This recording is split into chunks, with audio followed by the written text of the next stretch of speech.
আমার ভাইয়ের রক্ত রাঙানো 21শে ফেব্রুয়ারি আমি কি ভুলিতে পারি। মহান ভাষা আন্দোলনের সেই শহীদদের স্মৃতির প্রতি শ্রদ্ধা জানিয়ে আমি রেজানুর রহমান সংবাদপত্রে বাংলাদেশ অনুষ্ঠান থেকে আপনাদের স্বাগত জানাচ্ছি। আজকে আমাদের অনুষ্ঠানে অতিথি হিসেবে উপস্থিত আছেন রাজনীতি.com-এর সম্পাদক শরীফুজ্জামান পিন্টু। স্বাগত আপনাকে অনুষ্ঠানে। ধন্যবাদ। পত্রপত্রিকায় প্রকাশিত কয়েকটা গুরুত্বপূর্ণ শিরোনাম আপনাকে পড়ে শোনাই, তারপর আমরা আলোচনায় যেতে চাই। দৈনিক প্রথম আলো, ৪৬ আসনে বিদ্রোহীদের চাপে বিএনপি ও মিত্ররা, জনসভায় শফিকুর রহমান, পচা রাজনৈতিক সংস্কৃতি বদলাতে চায় জামায়াত। দৈনিক যুগান্তরের শিরোনাম, তৈরি পোশাক শিল্পে বিপদ সংকেত, এই মুহূর্তে দেশ পরিচালনার অভিজ্ঞতা আছে শুধু বিএনপি, তারেক রহমান বলেছেন। দৈনিক সমকাল, জামায়াতের সহযোগিতা না পেয়ে নাখোশ শরিকরা, জনবিচ্ছিন্ন হয়ে জয়ের আশা করা যাবে না, জনসভায় তারেক রহমান। কালের কণ্ঠের শিরোনাম, ভোটের প্রচারণা তুঙ্গে, দুর্নীতির মূলোৎপাটনই হোক নতুন সরকারের প্রথম অগ্রাধিকার। দৈনিক ইত্তেফাক, নির্বাচন বাধাগ্রস্ত করতে অগণতান্ত্রিক শক্তির গুপ্তচর বিভ্রান্ত ছড়াচ্ছে, বগুড়া, সিরাজগঞ্জ ও টাঙ্গাইলে তারেক রহমান। বাংলাদেশ প্রতিদিনের শিরোনাম, শেষ মুহূর্তে অনেক গোঁজামিল, নানান বিতর্কিত প্রকল্প, নির্বাচিত সরকারের উপর বাড়বে চাপ। মানব জমিনের শিরোনাম, ভাঙনের কিনারা থেকে আবার ব্যালটের পথে, ২৬-এর নির্বাচনে যা কিছু নতুন, পাসপোর্ট পেল ১৭,০০০ রোহিঙ্গা। আমার দেশের শিরোনাম, আমলাদের অসহযোগিতায় নাকাল ইউনূস সরকার। আমাদের সময়ের শিরোনাম, সংখ্যা জেরে ভোটযুদ্ধে সব দল। কালবেলার শিরোনাম, ডানা মেলছে না এভিয়েশন শিল্প, পেশাদারিত্ব জবাবদিহি ছাড়া এভিয়েশন খাতে টেকসই উন্নয়ন সম্ভব নয়। ইনকিলাবের শিরোনাম, কর্মবিরতি বিক্ষোভে অচল বন্দর, আমরা কোনো দুর্নীতিগ্রস্ত সরকার দেখতে চাই না, নির্বাচনী জনসভায় জামায়াতের আমির। আজকের পত্রিকার শিরোনাম, তারেকের হ্যাঁ ভোটের ডাকে সরকারের স্বস্তি, ভরসা করার সব গুণ বিএনপির আছে, তারেক রহমান বলেছেন। দৈনিক করতোয়া শিরোনাম, প্রচারণায় বাধা, হামলা, জনমনে বাড়ছে আতঙ্ক। দৈনিক সংগ্রাম, আমরা কোনো দুর্নীতিগ্রস্ত সরকার দেখতে চাই না, ডক্টর শফিকুর রহমান বলেছেন। সকালের সময় শিরোনাম, ধানের শীষের জয় নিয়ে দুশ্চিন্তায় হাইকমান্ড, বিএনপি ছাড়া দেশকে সঠিকভাবে পরিচালনার অভিজ্ঞতা কোনো দলের নেই, তারেক রহমান বলেছেন সিরাজগঞ্জের জনসভায়। বাংলাবাজার পত্রিকা, ৭০ আসনে বহিষ্কৃতরা স্বতন্ত্র বিএনপির বিস্ফোড়া, ধানের শীষকে জয়যুক্ত করলে দেশের উন্নয়ন হবে, তারেক রহমান বলেছেন। আলোকিত বাংলাদেশ, নির্বাচনী প্রচারে বাড়ছে প্রাণহানি। শরীফুজ্জামান পিন্টু, আপনি শিরোনাম শুনলেন, রাজনীতির আলাপ শুরু করব, কিন্তু তার আগে আজকে সেই ভাষা মাস শুরু, মহান ভাষা আন্দোলনের স্মৃতির প্রতি শ্রদ্ধা জানাই এবং ভাষা শহীদদের প্রতি শ্রদ্ধা জানাই। এই মাসে যেটা হয় যে ভাষার মাস এবং ২১শে বইমেলা সব কিছু নিয়ে একটা নতুন প্রস্তুতি শুরু হয়। কেমন দেখলেন এবার, কেমন শুরু হচ্ছে? না, এবার তো নির্বাচনী ডামাডোল, তার মধ্যে এই বইমেলা হবে কি হবে না, একবার তারিখ নির্ধারণ, একবার বাতিল, এটা নিয়ে আন্দোলন, বিক্ষোভ, অনেক কিছু হয়েছে। তারপরেও আমি বলবো যে সে সময় এসে একটি জায়গায়, ২০ তারিখ থেকে বইমেলা হচ্ছে এবং আজকে থেকে প্রতীকী বইমেলা বাংলা একাডেমি চত্বরে শুরু হবে। মানে এটা কতক্ষণ চলবে মনে হয়? এটা আমি সময়ের প্রতীকী মেলা হবে, কিছু স্টল থাকবে বাংলা একাডেমি চত্বরে। অর্থাৎ ওই ধারাবাহিকতা, আগে যে আমাদের একটা ঐতিহ্য, এটা ধরে রাখার অংশ হিসাবে এটা চলছে। তো মূল কথা তো হলো যে আমাদের সেই সালাম, বরকত, শফিক, জব্বার, রফিক সহ যারা এই ভাষার জন্য, মায়ের ভাষার জন্য, আমাদের প্রাণের ভাষার জন্য জীবন দিয়েছেন। একটা প্রসঙ্গ কি আপনার সাথে তুলবো? প্লিজ। মাতৃভাষার জন্য আন্দোলন করা হয়েছিল, কিন্তু সাম্প্রতিক কালে বিশেষ করে রাজনৈতিক জনসভা এবং অনেক রাজনৈতিক, আমি শ্রদ্ধা জানিয়ে বলছি, রাজনৈতিক কর্মীদের মুখে যে স্লোগান বা ভাষা শুনি, তখন কি মনে হয় যে আমরা ভাষার জন্য যুদ্ধ করেছি? এটা খুবই দুঃখজনক। এই যে আক্রমণাত্মক ভাষা তো আপনি কতভাবেই ব্যবহার করা যায়, কিন্তু আমরা যে বিদ্বেষপূর্ণ, কুরুচিপূর্ণ এবং আক্রমণাত্মক ভাষা আমরা দেখছি, এবং যেখানে সিনিয়র জুনিয়রদেরও আমরা, একজন প্রবীণ নেতা তাকে আমরা যেভাবে গালাগাল করতে না, শুনছি এবং আরো একটা প্রকাশ্যে। ব্যাপার জানা হয় না, রাজনৈতিক সংস্কৃতি ভাষার সৌন্দর্য তো আছে, ভাষার সৌন্দর্য যেমন আছে। নারীর শরীরের বিশেষ অংশ তুলেও আজকে স্লোগান দিচ্ছে এবং আমরা। শুধু না শরীর না, নারীকে নিয়ে যেটা হচ্ছে, মানে নির্বাচন যত এগিয়ে আসছে দেখেন যে নারী একটা ইস্যু হয়ে উঠছে, পণ্য। মানে এইটা রাজনীতির আলোচনায় নারীকে নিয়ে এত আলোচনা, ধর্ম আগে যেটা হতো ধর্মের চেয়ে আমার কাছে মনে হচ্ছে আপনি যেটা বললেন, যে নারীর কথা বললেন, সেই নারী তো সেই তার অঙ্গের বিশেষ অঙ্গ নিয়েও স্লোগানটা দেয়। হ্যাঁ, সেটা তো আছে, বিচ্যুতি বিভ্রান্তি, এটা বিকৃতি, জানি এটা না তো আমাদের ভবিষ্যতে সমাজ কি। ব্যবস্থায় আছে। একটু আলোচনায় আসি, 11 দিন আর মাত্র, আর 11 দিন, 11 দিন হ্যাঁ, পরেই এই একটা 11 দিন পরিস্থিতি। মনে হচ্ছে এই 11 দিন যেন আমরা টেনে নিতে পারছি না বাঙালি। তাই নাকি? মানে আমরা, আমাদের জাতি, আমাদের জনগণ, আমরা যারা দেশে একটা সুষ্ঠু নির্বাচন চাই, গণতান্ত্রিক প্রক্রিয়া শুরু চাই, ব্যবসা বাণিজ্য বিনিয়োগ উন্নয়ন যা স্থবির হয়ে আছে অনেকটাই, সেটা চালু হোক চাই, কিন্তু তাদের মধ্যে একটা বড় আশা, আতঙ্ক এবং স্থবির একটা অবস্থা দেখা যাচ্ছে। দিন পার হয়ে যাচ্ছে কিন্তু ওই যে শঙ্কার মধ্যে পার হচ্ছে যে আসলে কি হবে, আসলে আমরা পার হতে পারবো কিনা, সুষ্ঠুভাবে পার হতে মানে পারবো যে 11 কিনা। দিনের মধ্যেও যদি এই আশঙ্কা থাকে তাহলে তো খুব ভয়াবহ না? এটা খুবই ভয়াবহ। কারণ হলো, ধরেন এখন পর্যন্ত এই নির্বাচনের প্লেয়ারগুলো কারা? আপনি প্রথম যদি বলেন সরকার, অন্তর্বর্তী সরকার, তো সরকারকে আপনি এখন কি বলতে পারেন? একটা টুথলেস টাইগার, রেফারি। তো সে তো এখন টুথলেস টাইগারের মতো, নখদন্তহীন বাঘ আমরা যেটা বলি। আপনি যদি বলেন যে পুলিশের ভূমিকাটা কি, পুলিশ এখন পর্যন্ত সাইলেন্ট, নীরব, আমরা মানে দেখি না কি হয়। এবং আপনি যদি বলেন যে প্রশাসনের অবস্থাটা কি, বাংলাদেশের সিভিল অ্যাডমিনিস্ট্রেশন যারা নির্বাচনে একটা বড় দায়িত্ব পালন করবে, তারা কনফিউজড, বিশেষ করে হ্যাঁ না এর ব্যাপারে যখন এই হ্যাঁ যে না নিয়ে এমন একটা অবস্থা তৈরি হলো, এটা যেন অনেক সময় ছাপিয়ে গেল যে মূল নির্বাচনের চেয়ে। এখন অবস্থা পরিস্থিতির কারণে, সমালোচনার কারণে, নির্বাচন কমিশনের একটা অবস্থানের কারণে, কমিশন যখন বলল যে না কারো পক্ষেই সরকারি ভাবে বলা যাবে না, কিন্তু টাকা পয়সা তো কিছু খরচ 140 কোটি টাকা খরচ হয়ে গেল। এটা পাবলিক টাকা, 140 কোটি টাকা। হ্যাঁ, আমাদের তো অপচয়ের বেলায় টাকার অভাব নাই। এখন আপনি যদি দেখেন যে সেনাবাহিনীর ভূমিকা, বাংলাদেশ সেনাবাহিনী নির্বাচনে একটা দৃশ্য তো সাইলেন্ট এখন পর্যন্ত, 11 দিন নির্বাচন আছে, এখন পর্যন্ত সাইলেন্ট।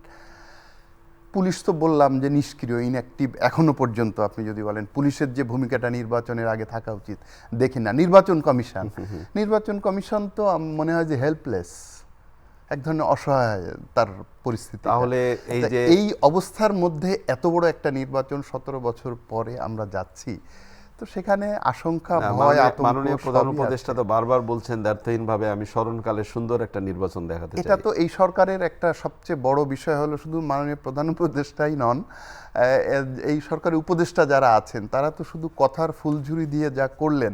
হ্যাঁ, যেন বিনিয়োগ, আপনি যদি বলেন যে বিডা চেয়ারম্যানের বক্তব্য নিশ্চয়ই আপনার মনে আছে, যেন বিনিয়োগ উড়ে এসে বাংলাদেশে স্তূপ হয়ে যাচ্ছিল, এরকম একটা অবস্থা। কিন্তু আসলে কি কাজের কাজ কিছু হয়েছে? আপনি যদি 18 মাসের মূল্যায়ন করেন বা 19 মাসের মূল্যায়ন করেন, কি দেখতে পাই চারিদিকে? মানে এটা তো আপনি যদি একজন উপদেষ্টা একটা ভালো কাজ, জাতির জন্য গুরুত্বপূর্ণ একটা ভালো কাজ যদি করতেন, একজন উপদেষ্টা যদি চাইতেন যে না আমি শুধু বুড়িগঙ্গাটাই আমি ঠিক করবো আর কিচ্ছু না, একজন উপদেষ্টা যদি চাইতেন ঢাকার ট্রাফিক ব্যবস্থাটা পুরাটা পারবো না, যতটুকু পারি আমি পলিথিন নিষিদ্ধই করব, সেটাও পারলাম না। তো সবকিছু আমরা শুরু করলাম কিন্তু কিছুই করতে পারলাম না। এবং আপনি বাংলাদেশ পত্রিকার একটা নিউজের হেডলাইন, আমি সেই জায়গাতে আসতে চাই, শেষ মুহূর্তে অনেক গোজামিল এখন বলা হচ্ছে এবং নানান বিতর্কিত প্রকল্প পাশ করা হচ্ছে। এখন দেখেন, নবম পে কমিশন, এটা করা কি এই সরকারের জন্য জরুরি ছিল? যারা আসবে সরকারে তাদের জন্য তো মাথা ব্যথা। তাই না, এরকম দেখেন, আপনাকে আমি অনেকগুলো প্রজেক্টের কথা বলি। নবম পে কমিশন, যেখানে বোধহয় লক্ষ কোটি টাকার প্রয়োজন এই পে কমিশন বাস্তবায়ন করতে গেলে, লক্ষ কোটি টাকার প্রয়োজন। আপনি মন্ত্রী আমলাদের জন্য বিলাসবহুল প্রকল্প, এটা অনুমোদন হয়নি, বাট আপনি কেন এই আলোচনা আমলাতান্ত্রিক কাঠামোর মধ্যে করবেন? 700 কোটি টাকার প্রজেক্ট, বিলাসবহুল প্রজেক্ট বাংলাদেশে, যেখানে প্রধানমন্ত্রীর জন্য বাড়ি হচ্ছে আলাদা, হ্যাঁ, এবং সবার জন্য প্রায় কত 9000 স্কোয়ার ফিট, 8000 স্কোয়ার ফিট, এরকম একটা ইয়ে। তো এটা আপনার কাজ, তত্ত্বাবধায়ক। আপনি বলতে পারেন যে আমি অনুমোদন করি, ভাই আপনি আলোচনাটা কেন তুললেন? এই আলোচনা কেন আপনাকে তুলতে হবে? না, পরবর্তীতে আমাকে যেন মনে রাখে যে আমি কাজটা করেছি। মিরপুরে সমরাস্ত্র তৈরির কারখানা, বাংলাদেশে এখনকার যে অবস্থা, দারিদ্র্যের যে অবস্থা, আপনি সমরাস্ত্র তৈরি কারখানা, এটা কি একটা অন্তর্বর্তী সরকারের কাজ হতে পারে? আপনি চীনের সঙ্গে ড্রোন তৈরির চুক্তি করলেন, হ্যাঁ, যে ড্রোন তৈরি করবেন। আপনি র্যাবের জন্য 163টা গাড়ি, বিলাসবহুল গাড়ি কিনবেন র্যাবের জন্য। আপনি কি পারলেন 1.5 মাসে র্যাবের উপর যে স্যাংশন আছে সেই স্যাংশনটাকে তুলে নিতে পারলেন? সবাই তো আশা করছিল যে মার্কিনপন্থী যুক্তরাষ্ট্রের একটা সমর্থন আছে, প্রধান উপদেষ্টার সাথে অনেক সম্পর্ক, সখ্যতা আছে, তিনি একজন নোবেল লরিয়েট, তিনি সরকার প্রধান, যুক্তরাষ্ট্রের সঙ্গে ভালো সম্পর্ক হলো। সেই র্যাব তো বিলুপ্ত হয়নি, কিন্তু এতটাই ইনঅ্যাক্টিভ হয়ে গেছে যে এটার আর অস্তিত্ব অনেক সময় খুঁজে পাওয়া যায় না। এই যে প্রাথমিক শিক্ষক নিয়োগের প্রক্রিয়াটা যে দ্রুত গতিতে এগোচ্ছে, এটা নিয়ে মানুষের মধ্যে প্রশ্ন তৈরি করতে এত দ্রুত কেন আপনাকে ধরতে। তারপরে দেখেন গণমাধ্যম আইন, এই যে 1.5 বছর ধরে 3 উপদেষ্টার তথ্য সম্প্রচার মন্ত্রণালয়, এখন এসে আপনি বলছেন গণমাধ্যম সংস্কার কমিশন করা হলো, সেগুলোর কিছুই বাস্তবায়ন না করে অনেকটা বলা যায় ছুঁড়ে ফেলে দিয়ে এখন 2টো কমিশন করছেন এবং এই খসড়া করেছেন 3 দিনের মধ্যে মতামত দিতে হবে এবং এর মধ্যে করে যেতে হবে। এতে এই জাতির, এই গণমাধ্যমের কি লাভ? আমি আসলে এই লাভটা খুঁজে পাই না। তারপরে এগুলো কি আসলে কি কোনো জনস্বার্থ বিবেচনা করে করা হচ্ছে না অন্য কোনো স্বার্থে? কিন্তু আলটিমেটলি যেটা হচ্ছে, পরবর্তীতে যে নতুন সরকার আসবে তার উপর যে চাপ, কারণ এই সরকারি কর্মকর্তা কর্মচারীরা এসেই চাপ দিবে, আরে তারা তো সব করে গেছে, রেডি করে, আপনি ইমপ্লিমেন্ট করেন, আপনি কেন দিচ্ছেন না? এবং প্রত্যেকটা ইস্যুতেই চাপ। এবং সবচেয়ে বড় যেটা আমি বাদ পড়ে গেছে, চট্টগ্রাম বন্দর, যেটা নিয়ে 1 ফেব্রুয়ারি থেকে কার্যকর হবে, যেটা কোর্টের কারণে আজকে থেকে শুরু হবে, এবং গতকালকে শ্রমিকরা কর্মবিরতি করছেন। 150-র মতো জাহাজ সেখানে নোঙ্গর করে আছে, মাল খালাস হচ্ছে না। আজকেও কর্মসূচি আছে, অর্থাৎ এই নির্বাচনের মধ্যে কিন্তু আরেকটা অচল অবস্থা। চট্টগ্রাম বন্দর যদি অচল হয়ে যায়, সেখানে আরেকটা অচল অবস্থা। মানে এত গুরুত্বপূর্ণ জাতীয় কাজ, যেটা আমার মাঝে মধ্যে মনে হয় কি যে এই সরকারের কাজ কি সেটা কি তারা বোঝে না, বুঝতে চায় না, না বুঝেও না বোঝার ভান করে। এবং গতকালকেই পরিকল্পনা উপদেষ্টা অধ্যাপক ওয়াহিদুদ্দিন মাহমুদ সাহেব বলছিলেন, তারও প্রশ্ন যে এই সরকার কে চালায়, এনজিও চালায় না কে চালায়, এটা উনি বুঝতে পারেন না। উনিও 18 মাস এই সরকার উপদেষ্টা ছিলেন, একজন অর্থনীতিবিদ। তারও একই প্রশ্ন যে এই সরকার চালায় এবং কে চালায়। এবং তিনি বলছেন যে উচ্চাভিলাষী যেসব সংস্কার কার্যক্রম এবং একের পর এক যে শত শত অধ্যাদেশ করে যাচ্ছে, এটা আসলে পরবর্তী সরকারের জন্য হজম করা কঠিন। এটা ওনার বক্তব্য। উনি একজন সিনিয়র ইকোনমিস্ট দেশের, উনি এই সরকারের সঙ্গে 18 মাস ছিলেন এবং এটাই কিন্তু বাস্তব ওনার। আর রাজনীতি, এই যে 11 দিনের কথা বললেন, শুরুতেই আমরা আলোচনা করলাম, কেমন পরিবেশ দেখছেন? একটা সুন্দর নির্বাচন পরিবেশটা আপনি একদিকে যদি বলেন যে এখনো ওইভাবে প্রাণহানিটা হয়নি, এখন কালকে যদি দেখেন, কালকে হ্যাঁ, কিন্তু কালকে 3 জায়গায় কিন্তু সংঘর্ষ হয়েছে, বিএনপি জামাতের মধ্যে 3টা জেলায় সংঘর্ষ হয়েছে, 45 জনের মতো আহত আছে এবং দিনভর 3টা জায়গায় এটা নিয়ে একটা অস্থিরতা চলছে। অশালীন বক্তব্য, আক্রমণাত্মক বক্তব্য দেখে নেওয়া, একজন আরেকজনকে মেলাইন করা, এগুলো তো আছে, এগুলো আছে। আর এখন সোশ্যাল মিডিয়ার কল্যাণে এটা তো একটা ব্যাপক ছড়িয়ে পড়ে। এটা কোনো অর্থেই আমি বলবো যে অনেক ক্ষেত্রে সহিংসতার চেয়ে কম না। এটার যেভাবে স্প্রেড করে এটা মানুষকে এটা খুবই প্রভাবিত করে। আর আতঙ্ক ভয় আছেও, যে আমি বললাম যে আমাদের যে রাষ্ট্রের যে প্রশাসনিক যে যন্ত্রগুলো, যে আইন শৃঙ্খলা বাহিনী, প্রশাসন, নির্বাচন কমিশন, তারা 11 দিনের জন্য অপেক্ষা করছে। হ্যাঁ, তো তারা আসলেই তাই, এক ধরনের যে ছেড়ে দিতে পারলে বাঁচি এরকম একটা অবস্থায় চলে গেছে, কোনোভাবে এটা শেষ করতে পারলেই বাঁচি। তো আমাদের সবারই প্রত্যাশা থাকবে যে সেইভাবে যেন এটা সুষ্ঠুভাবেই কোনো প্রাণহানি ছাড়াই। আপনি অনেকগুলো কথা বললেন যে কথাগুলো খুবই উদ্বেগ ছড়ায়, কিন্তু আরেকটি শিরোনাম মানবজমিনে হয়েছে। পাসপোর্ট পেল 17,000 রোহিঙ্গা, 51,698 জনকে পাসপোর্ট দেওয়ার প্রক্রিয়া এখনো চালু আছে। এবং এরা বিভিন্ন দেশে চাকরি করতে গিয়েছিল, বাংলাদেশি পরিচয় দিয়ে তারা চাপ দিয়েছে যে তোমরা যদি পাসপোর্ট না দাও তাদের তোমাদের দেশে ফেরত পাঠাবো। তাহলে এই যে রোহিঙ্গারা পাসপোর্ট পাচ্ছে, এর ভবিষ্যৎ কি বা এর কি বার্তা দেয়? এটা খুব কনফিউজিং। আপনি সরকার এই ক্ষেত্রে কোনো স্বচ্ছতার কোনো বিষয় আমরা দেখছি না। প্রথম কথা হলো যে পাসপোর্ট পেলে আপনি বলছেন নাগরিকত্ব দিবেন না, তো এটা তাহলে কিভাবে কি হলো? হতে পারে? পাসপোর্টটা কি পাসপোর্ট তাহলে? তাহলে কি? আপনি বলছেন পাসপোর্ট মানে তো আমি এটা নাগরিকত্ব তো পেলাম। আপনাকে ব্যাখ্যা দিতে হবে এবং আপনি বিশেষ তো কোনো ক্যাটাগরি নেই পাসপোর্টে যে আপনাকে পাসপোর্ট দেওয়া হবে, আপনাকে নাগরিকত্ব দেওয়া হবে না। ইস্যুটা হলো সৌদি আরবে বাংলাদেশের এই প্রশাসনিক যন্ত্রের নানা ত্রুটি, দুর্বলতা, ঘুষ, দুর্নীতি এবং বিভিন্ন সময় আমরা গণমাধ্যমে রিপোর্ট করেছি যে এই রোহিঙ্গারা বাংলাদেশের এনআইডি নিয়ে নিচ্ছে এবং তারা 2015 সালের পর থেকে আস্তে আস্তে এই এনআইডি নিয়েছে, পাসপোর্ট করেছে এবং সৌদি আরবে গেছে এদের একটি বড় অংশ। এরা যাওয়ার পরে হয়েছে কি, তখন তো হাতে লেখা পাসপোর্ট ছিল, মেয়াদ যখন শেষ হয়ে গেছে তখন এটা ডিস্ট্রয় করে ফেলছে, অবৈধভাবে থেকে গেছে। এইভাবে জোগাড় করে এই সংখ্যাটা বোধহয় 76 বোধহয় এই সংখ্যাটা টোটাল। তো এটা বেরিয়েছে সৌদি সরকার এবং একটা ডিপ্লোম্যাটিক নোট বাংলাদেশকে পাঠাচ্ছে, এই তোমার লিস্ট, এরা বাংলাদেশ থেকে এসছে, এদেরকে তুমি ফেরত নাও, এবং বারবার সৌদি আরব চাপ দিয়ে যাচ্ছে। তো তাদের চাপের মুখে এবং সম্পর্ক বজায় রাখার স্বার্থে সৌদি আরবের সঙ্গে বাংলাদেশ এই সিদ্ধান্ত নিয়েছে যে তাদেরকে এই পাসপোর্ট দিবে। 17,000 বোধহয় দিয়ে ফেলেছে, 55,000 প্রক্রিয়াধীন আছে, যে কোনো সময় দিবে। কিন্তু সেটা দিক, কিন্তু এই জিনিসটা নিয়ে ঢাক ঢাক গুড় গুড় মনোভাব কেন থাকবে? এটা তো ওপেন হওয়া উচিত। এটা তো একটা নিয়মের প্রশ্ন, আইনের প্রশ্ন। আপনি পাসপোর্ট যাকে তাকে দিতে পারেন না।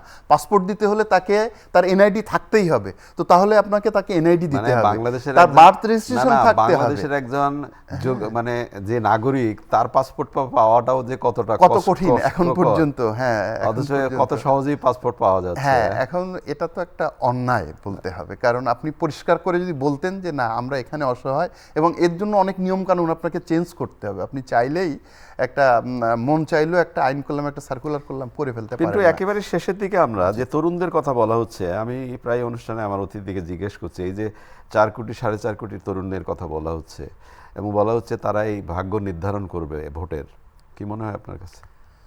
তরুণরা আসলে, একটা কথা বলি রাজা ভাই, তরুণরা এই দেশের ভাগ্য নিয়ে এখন আর ভাবছে না। তাদের হতাশা এই পর্যায়ে, তারা এখন নিজের ভাগ্য, নিজের ভবিষ্যৎ নিয়ে এখন ভাবতে শুরু করছে। কারণ এই জুলাই আন্দোলনের পর তাদের মধ্যে যে এক্সপেকটেশন তৈরি হয়েছিল যে ছেলেমেয়েরা ট্রাফিক নিয়ন্ত্রণ করছে ঢাকা শহরের এই জটিল পরিস্থিতিতে, তারা এখন ঘরে উঠে গেছে এবং তারা এখন বুঝতে পারছে যে আসলে তারা কিছু দেখতে পাচ্ছে না। আমরা যারা মানে আমাদের যারা একটা বয়স হয়েছে, তারা হয়তো কোন নানাভাবে যুদ্ধ করে থেকে, কিন্তু তারা দেখছে যে তাদের ভবিষ্যৎ অনেক ভালো না সামনে। অতএব অনেক ধন্যবাদ আপনাকে। প্রিয় দর্শক, আমরা তরুণদের নিয়ে কথা বলছিলাম। বিস্ময়কর একটা গণ অভ্যুত্থান তারা ঘটিয়ে দিল এবং দেশের একটা পরিবর্তন চাইছিল তারা। আমরা কি আমাদের এই আগামী নির্বাচনে তরুণদের সেই স্বপ্নের বাস্তবায়ন করতে পারবো? ভালো থাকবেন, খোদা হাফেজ।